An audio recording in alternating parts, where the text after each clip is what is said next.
Okay, Brandon from Campaign Life Coalition is next. I will hold that for you, Brandon.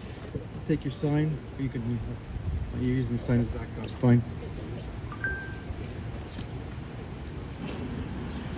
Friends and fellow Canadians, in the depths of a battle with mental illness, the hope of recovery is a real and live possibility for everyone. Bill C-218, the Right to Recover Act, is a defense of the most vulnerable among us.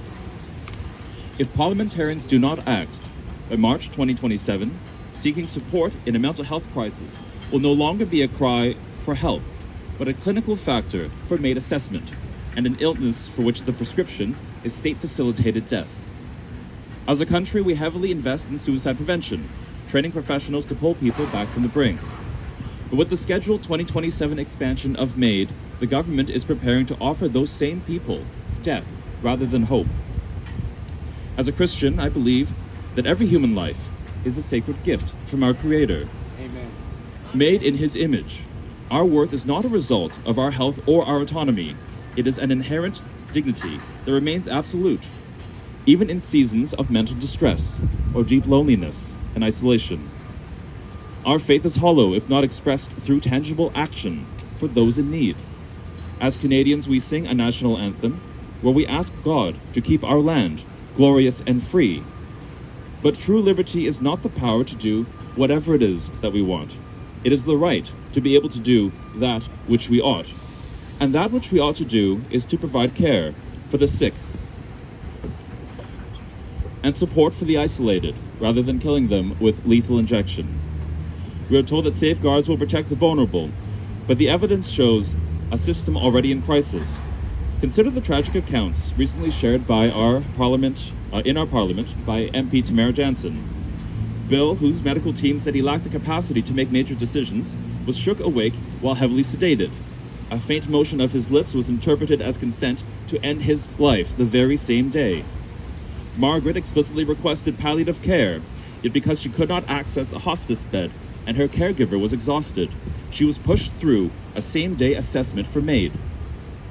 A grandmother named Alice living with dementia was approved for death based on minimal paperwork and no clear expression of her own wishes. If our system cannot protect those with physical ailments, how can we trust it to protect those whose illness, by its very nature, clouds their judgment and hope? It is a national shame that we currently protect a person's bank account with more rigor than we use to protect that same person's life. The medical community is sounding the alarm. Psychiatrists from every medical school in Canada have clearly stated that there is no scientific way to predict if a mental illness is truly irremediable. Because recovery is common and unpredictable, we must never treat a dark season of the soul as a terminal diagnosis. You here are part of a majority in this concern. 70% of Canadians are uneasy with the expansion of MAID. And over 80% believe that we should prioritize mental health care over the provision of death. We stand here now to call on our political leaders to offer help and hope, not harm and death. We demand a Canada that invests in care rather than more vials of lethal injection.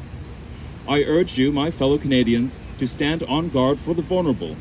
Contact your Member of Parliament today and insist that he or she support Bill C-218, the right to recover. Remind our leaders that a strong nation does not turn its back on those who suffer, but gives them the time, the care, and the compassion they need to heal.